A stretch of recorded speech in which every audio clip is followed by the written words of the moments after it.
Hello everyone and welcome back.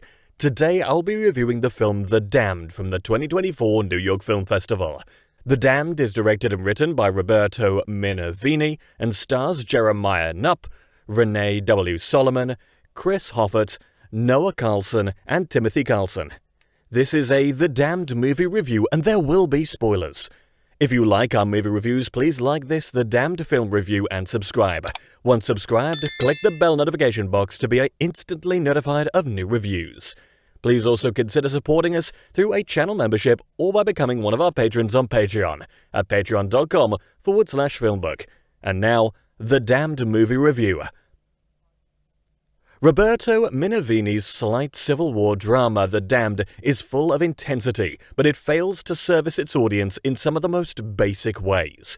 Minervini has assembled a startling, well-shot film in search of more character and plot development. This film almost feels as if a camera was placed in the middle of a Civil War battlefront where the action has, for the most part, stopped, and the characters react in ways that feel as if the actors are reading their lines off cue cards. That criticism is not meant to lessen the power of what the film does right, but rather to clarify what the movie is missing. As it is, it's bare bones in terms of emotional substance, and it barely clocks in at a mere 89 minutes. Set in the winter of 1862, The Damned employs the storyline of the arrival of men from the US Army to defend themselves and the land. This picture opens with a shot of a deer being ripped apart by wolves. This image goes on for a bit, and it's a frightening image of survival, but only does so much to set the stage for the story of several men who will have to suffer themselves as they try to defend what is rightfully theirs.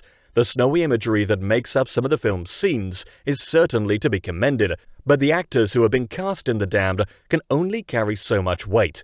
Their dialogue, when it exists, is fairly rendered, but is nothing spectacular. It pushes the story along, but the spoken words in the picture feel repetitive and are just as depressing as you'd expect in a movie like this, minus any requisite star power. The chosen central cast do their best with what they have to work with. However, it's slim pickings here in terms of finding any truly substantial characterizations. Whatever the movie wanted to say about the pointless nature of war or the severity of human or animal suffering is left to be portrayed best by the movie's standalone shots. The cast doesn't ring home points like some of the specific shots do. One such shot is that of a tied-up horse who seems abandoned as a dead soldier lies near it. The weather is worsening, the horse is damned much like the soldiers, and the sights portrayed are definitely harrowing to behold. There's not a problem in making a film that relies on imagery. The Tree of Life, a completely different movie with a much bigger budget, didn't rely as much on characters as it did on what it had on display visually speaking. That film, however, had a lengthy running time. Just as The Damned ends, it feels like it never really began. There are surely war movies that follow similar paths and don't delve deep into the characters due to the director's overall intentions. Sticking to Civil War movies, to be more precise in examination of The Damned, there are not a lot of similar films to this one. The Damned is a unique project, but one that is meant to be more based on what is left to one's imagination regarding the character's ultimate fates than what appears on screen.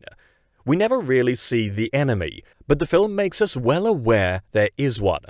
That's the biggest strength of the picture besides its, at times, breathtaking camera angles. When the characters deliver monologues or exchange words, it feels more expository than anything else. But there is a lack of important plot details that eventually derive from the dialogue, making the character development the only purpose of some of the dialogue. However, characterizations are not what this film is about. On the contrary, The Damned mostly exists to show glimpses into the depths of hell that human beings enter during wartime. It's hard to say The Damned is not successful because many of the shots are impressive. As a film school project, this picture would earn a solid B+ because of the fact that the scenes within the picture are framed exquisitely, and the actors seem earnest in their line delivery. The movie ably captures the horrors of war like photojournalism would, but as a narrative feature film, it lacks the necessary details which draw viewers into cinematic recreations of war. If the film just focused on one specific character, it would have been a bit more interesting. It bites off more than it could chew, with several characters here, none of whom feel like they command the attention of the audience the same way the images do. It's a close call, but I'm going to say The Damned is a picture that ultimately deserves a remake, preferably one made on a larger scale. Perhaps with more fleshed out characters and a longer running time, the imagery here could serve a greater cinematic purpose. Still, that's not to take away from the harrowing experience of watching The Damned for those who can watch the suffering on screen and take more away from it than I did. And that brings us to the conclusion of this The Damned movie review. I would love to hear your thoughts on it below in the comments section. If you liked what you heard during this review, please like this video and subscribe to this channel. Please also visit and subscribe to our podcast channel at Filmbook Podcast on YouTube. If you would like to get Filmbooks articles delivered to your inbox, sign up for our daily newsletter or download our Android Filmbook app for instant notifications. You'll find links to both in the description and on our website Filmbook. That's film-book.com. Thanks for dropping by, and I'll see you next time.